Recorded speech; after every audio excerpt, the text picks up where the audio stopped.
When compared to its sibling, the Super Nintendo Classic had a relatively quiet birthday.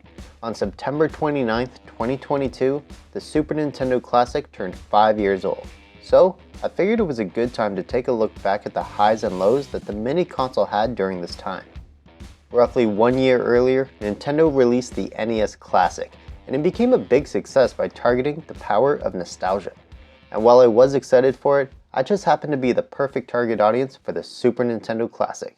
I remember being worried that it was going to be a difficult item to find. The NES Classic was being resold by scalpers, and I was afraid that the Super Nintendo Classic would suffer the same fate. And while it did to an extent, Nintendo learned a big lesson from the year prior and released the Super Nintendo Classic with way more stock to hopefully keep up with demand. While they did an admirable job of trying to learn from their mistake, the system did still have an issue with resellers, but it wasn't nearly as big of an issue as their previous entry into the mini console market. Initially releasing at a price point of $79.99 American, in my opinion, the console had tremendous value for its price. When people started getting them into their homes, they were treated to a console that was small, lightweight, had 2 controllers, and 21 games preloaded onto the system. Again, learning from their mistakes, having a second controller in the box right away is a very nice addition to the console, as well as having the base cord for each controller being longer than the NES Classic controllers. With the NES Classic, Nintendo wanted to replicate the feeling of being a child and sitting close to the TV, but the complaints were extremely loud and numerous, forcing them to release a cord extension. However, with the SNES Classic, they understood that most people playing this console had no desire to sit on the floor 3 feet away from their TVs. So, they made the base cords longer, and they made sure that the cord extensions were compatible, allowing players to play more comfortably. But once players were settled and they turned on their system, they were treated to a simple yet crisp main menu screen. It's designed to look like the Super Nintendo, with different menu options at the top, save states at the bottom, and the games front and center. While it's a shame the system only has 21 games when compared to the 30 from the NES Classic, the lineup is rather impressive. With first-party classics like Super Mario World, Super Metroid, and Donkey Kong Country, there was also a good variety of third-party games included. Games like Mega Man X and Secret of Mana were nice inclusions in the library, but the main game everyone was talking about at the time was Star Fox 2. A previously unreleased Star Fox game made sure this was a must-have for any fan of the franchise. Personally, I think this was a great idea, and I wish more retro consoles or collections would release games like this. Even if they're just playable demos of canceled games, it's extremely fascinating to see and play something that was never officially released to the public. In order to play Star Fox 2, you just needed to beat the first level of the original Star Fox game, and it would be unlocked for you right away. The game has an interesting concept, as you need to strategize what order you want to clear out the enemy bases, as missiles will start attacking in the overworld area while you travel to the next mission. The gameplay is perfectly fine, although it's extremely short as you can beat it in under an hour. But while this new Star Fox game is a great reason to want to pick up the console, it's the rest of the game list that's going to keep you entertained. Personally, I'm mostly happy with the list, although I do feel like it could use a few more titles. It's not that I think anything in particular is missing, I just feel that when I scroll through, I get to the end rather quickly. Going from 30 in the NES Classic to 21 just feels like a big drop off in quantity, even if the quality is up to par. When playing the games, you can make use of the many features in the system, such as save states. You can have up to 4 save states per game, which is really good, and they're easily accessible from the main menu. But a really interesting feature with those save states is the ability to rewind. This works incredibly smooth for what it is, as you pick a save and rewind the final portion of whatever you had recently done in that save. The weird aspect of it is, you can't do it from inside the game. If you're playing a game and you wish to use it, you have to exit back to the main menu in order to do it, unlike the NSO rewind, which can be done instantly during the middle of your game session. I think it's a great idea. I enjoy having the option to use the rewind. I just think it's implemented poorly.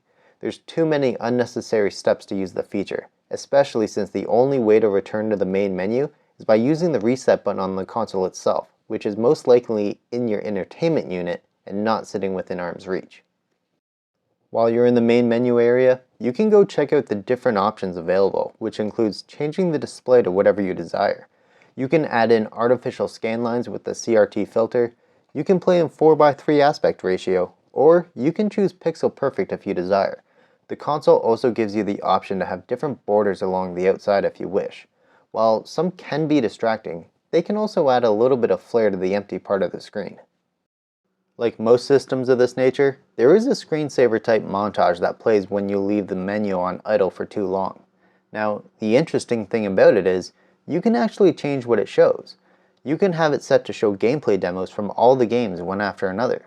But you can also have it set to show the last moments of your specific gameplay sessions. Honestly, I just think it's neat that it even has the option to display your specific gameplay. However, sometimes your gameplay might not be very interesting. For example, whenever it loops to Super Mario RPG on mine, it just shows the end screen for the entire time and nothing else, which isn't very exciting to watch. As for the system itself, there really isn't too much to it at first glance. It has ports for the HDMI out and the power supply, as well as the on switch and reset button. The reset button on the console is the only way to return to the main menu from gameplay, which I think is a shame. Not having a home button on the controller is a missed feature in my mind.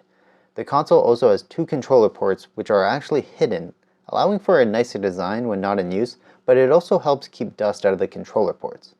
As for the controllers, they feel just as comfortable as the originals, which really help create the feel of nostalgia as you replay games like Super Mario World. The build quality for the console and controllers is pretty good. While the console feels extremely light, it still manages to feel sturdy because of the quality materials used. Using the system off and on for the past 5 years, I've been extremely happy with the quality of emulation. I've had no glitches or frame drops or anything of that nature, and I think the system works incredibly well. I think starting with 2 controllers in the box is a very welcome choice, and having a new game in Star Fox 2 to look forward to was an excellent addition. However, I feel like the drop in the amount of games included is rather noticeable. The controller length, while better than the NES Classic, still feels best while using the extension, and needing to physically go to the console to reset the system to return to the main menu is definitely a pain. However, there is a solution if you have it. You can use the Wii Classic controller if you already own one, and using the home button on this controller can return you to the main menu. But if you don't have that controller, or you prefer the Super Nintendo controller, then you'll have to manually reset the console every time. If you're thinking of picking one up in the secondhand market, then you're probably wondering if it's worth it. Well, that depends on what other ways you have to play these games. If you've purchased them already on the Wii U Virtual Console, or you're a subscriber to the Switch Online service, then it all comes down to the games list and what you're missing. Games like Super Mario World can be played countless different ways in most people's game collection. However, games like Super Mario RPG are nowhere near as common. Personally, I think at the right price, it still holds tremendous value, but beware of the reseller markup when searching for the system. As the years pass and physical retro game collecting gets more and more expensive, the more I think this is a great option for anyone who just wants to play older games without any of the hassle. The last reported numbers from Nintendo that I can find stated that they sold 3.6 million Nintendo Classic consoles and 5.28 million Super Nintendo Classic consoles. These rather impressive numbers has led to many people over the years speculating if there would either be a Game Boy or Nintendo 64 mini console, and while personally I would be overly excited for either one, Nintendo seems to have very little interest continuing their entries in the mini console market, as they seem to prefer the subscription-based additions to the Switch Online service. And there we have it, my look back at the Super Nintendo Classic after 5 years on the market. Personally, I'm happy with the console, but I can understand that a 21 game catalog just isn't enough for some people. I do know there is a modding scene for the console that can add in more games, but I haven't modded my system and I know nothing about it, so I'll leave that up to someone a little bit more knowledgeable about the scene. But let me know down below if you've picked one up, if you still use it, and if not, then what's the first game you're going to play when you do pick one up? If you want to check out my thoughts on another 5th birthday, then be sure to click on this video right here.